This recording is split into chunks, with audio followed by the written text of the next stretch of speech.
Hey, today I've got parking lot karma stories. An entitled mom fake faints like she's in a soap opera to avoid getting a parking ticket, and a parking spot thief gets pranked so hard he thinks he needs a bulletproof vest. Parking lot karma hits different. Story 1 is from Entitled People, titled Entitled Mother Thinks She Can Use Accessible Parking Because Her Child Has a Stroller, complete with fainting when confronted by police. Backstory: I'm a young female with POTS, posterior orthostatic tachycardia syndrome. From the outside, I look just like any other woman my age. However, this has caused many encounters with entitled people when I use accessible seats, bathroom, parking spots, etc. I made this little alert badge that says I have an invisible disability called POTS, but of course, an entitled mother won't care. I was looking for a parking spot at the grocery store, and I saw someone pull into an accessible spot without putting up their placard. No problem, it happens. In fact, 2 out of 3 times, it turns out they just forgot, and they're grateful that I reminded them. This entitled parent was that 1 out of 3. "Excuse me," I said, parking in the accessible spot next to her. "I think you forgot to put up your placard." Entitled mother glared at me while picking up her child. Her child is about 3 years old. "It's none of your business. Go away." "I just don't want you to get a ticket. The minimum fine in my area is $250. Pretty expensive for that entitled mother to get a spot that's just a little closer to the door. I still don't suspect anything." "Well, do you have a placard? You look perfectly healthy." Not this again. In the last story I posted here, an entitled mother said I didn't look disabled when I used the accessible restroom, so I resort to my usual response: not everyone has a visual disability. I motion towards my alert badge.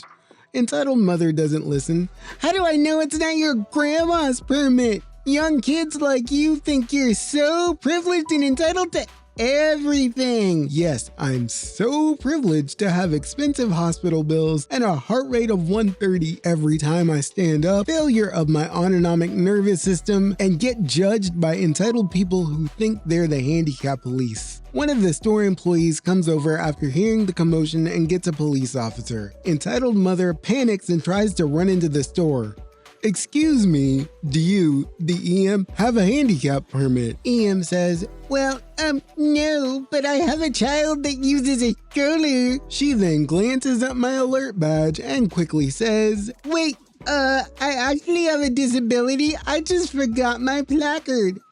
She proceeds to slowly fall backward onto her knees, then hips, then back with her hand over her forehead.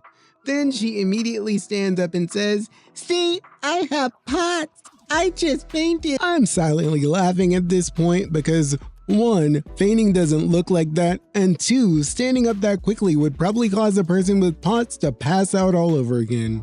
By the way, POTS isn't just about fainting when you stand up for too long. Less than half of the people with it faint regularly. I've only fainted a few times since I was diagnosed. The police officer quickly writes a ticket for her and EM leaves. Now I'm hoping her child won't grow up like her. TLDR, entitled mother parks in an accessible spot without a permit, uses her non-disabled child as an excuse, and fake faints when confronted by police. This is a public service announcement for people like this woman. Parking that close is not that important. If you can walk into the store, I'm sure there's someone with a disability that would happily trade with you. Now you're $250 poorer. And here's another tidbit for you guys. This story was the original inspiration for me to start doing YouTube. I read it to my sister, she laughed out loud, and I thought I had a pretty good idea. On to story 2. Story 2 is from the writer of our best YouTube story ever. If you've been around with me from the beginning, you know about Megatron Karen. Here's the woman who lived it. Story 2 is titled, "Neighbor Continues to Park in My Car Space, so I scared the living crap out of him." And before we go forward, if you haven't heard the Megatron Karen story, click the card on your screen now. That one was crazy. Hey all, I'm back at it with another entitled person story to share with you. I just posted about my mom in the disabled parking space, and it reminded me of something I did to my neighbor a few years ago. So sit back, grab a drink, and some popcorn, and be prepared to be inspired. I live in a 20-unit complex, but only half of us have assigned parking spaces, me being one of the lucky ones. My car space is right next to my front door, and there's a sign that clearly states the car space is allotted to my unit number. But this doesn't stop some of my neighbors or their guests from parking there. A new person had only recently moved in when he started parking in my spot, usually for most of the day and occasionally overnight. I confronted him and asked him not to park there as he didn't have assigned parking and was required to park on the street. When this request was ignored, I went to the landlord who sent him out a letter. When this too was ignored, I thought of a petty revenge plan. He would park out there around the same time in the afternoon and would leave his car there overnight. He would leave around noon the next day. He was entitled, but predictable. When I was a kid, I read books about practical jokes like double-sided tape on a toilet seat or baby powder inside a powdered donut. This book brought me hours of joy by pranking my friends and my well-deserved entitled mother. While thinking of my plan, one of those jokes came to mind, so I went shopping to find what I needed. A roll of industrial strength double-sided tape and a huge roll of bubble wrap.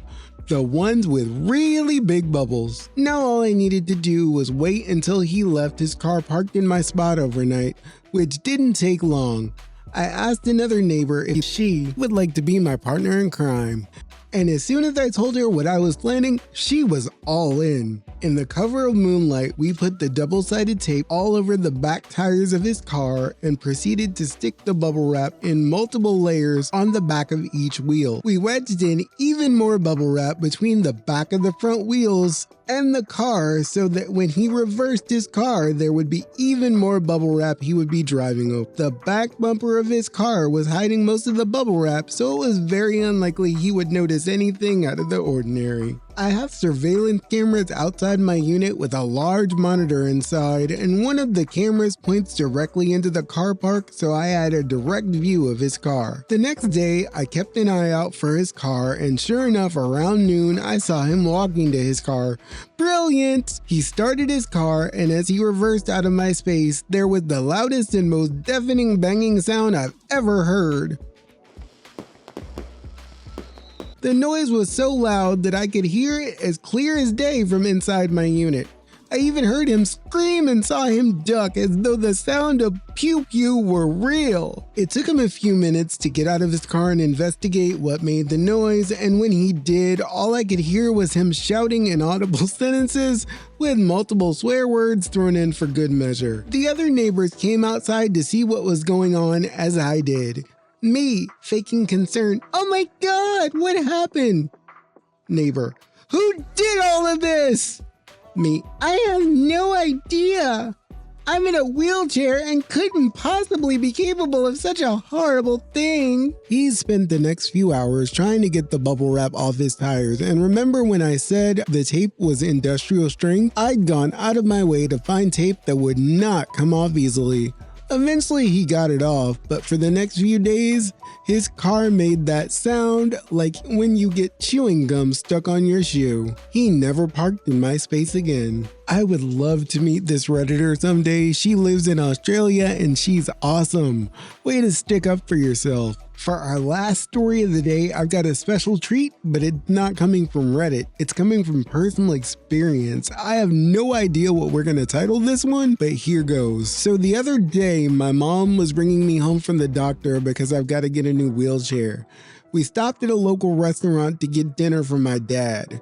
Right as my mom is parking the van, she happens to notice a couple rows over that an SUV is trying to park their car. No big deal, right? So they're trying to line up their car and get in the center of the space, and the next thing we know, they're backing up, and they back up too far. They end up backing into another car. This is our channel, so do you think they did the right thing and stopped and waited to let the person know what they did? Nope. So when my mom realizes they're not going to stop and do anything to help, she starts beeping the horn to get their attention, thinking that maybe that'll stop them. It didn't. So the driver keeps backing up and trying to straighten their car to get in the parking space. So my mom starts trying to get her phone out to take pictures of the car, get the tag number, get video, whatever she can. Hopefully she'll run into the person whose car was hit. At this point, I'm pretty sure the driver of the SUV notices what my mom's doing because they back out of that parking space to try to find another one. And my mom says, I'm gonna follow them and get that tag number. So I'm like, Mom, I don't think that's such a good idea. This isn't where we used to live. People are kind of crazy here. She doesn't listen to me and is still trying to angle her phone to get it at the perfect place so she can get pictures of this woman or the car or whatever she can. I'm begging and pleading, please don't get out of the car. Please don't get out of the car. At this point, I'm losing it because I'm thinking if these people come over here and try to do something crazy, I can't do anything to help my mom because me and my wheelchair are strapped down in the back of the car. Now, I've told you before that I have a black belt. I'm not saying that I'm like Neo from the Matrix. I know Kung Fu.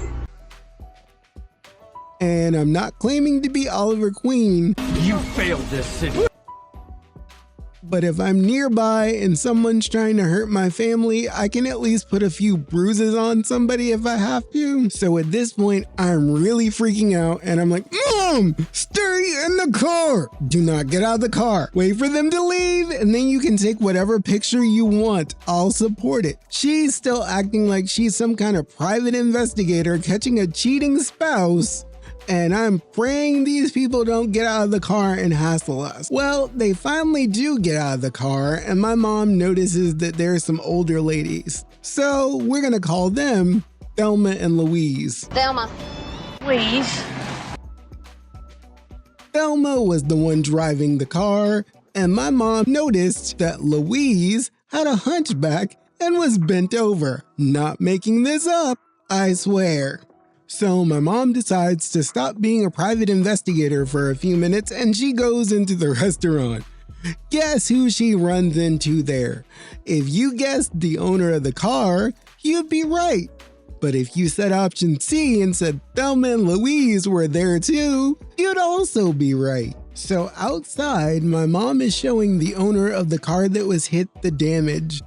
And they go back inside and there's a conversation with Thelma and Louise. So at first, Thelma's like, I hit the curb. I didn't hit anybody's car. When my mom said she had it on video, according to my mom, Thelma's eyes bugged out pretty quick and she turned to Louise and said, you said I hit the curb. According to my mom, Louise had a look on her face like, I've just been to church and the good Lord doesn't want me to lie. So at that point, my mom left Thelma and Louise and their accident victim in the store to work it out amongst themselves. So it looks like we might not have to rely on Reddit all the time for our content. I hope you enjoyed today's stories. I have a blast as usual, and it was so much fun to be able to share that story that literally just happened. As usual, please keep liking, sharing, and subscribing, letting everyone know what's going on with this channel. We actually had 400 views on our last long-form video, so I really appreciate it.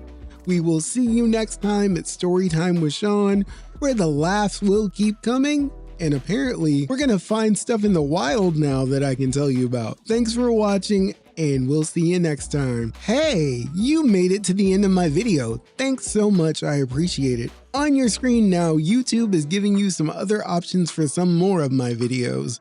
They are totally worth your time. So if you're gonna fall down a YouTube rabbit hole today, start with this one, and I'll be able to hang with you for a little while longer. See you there.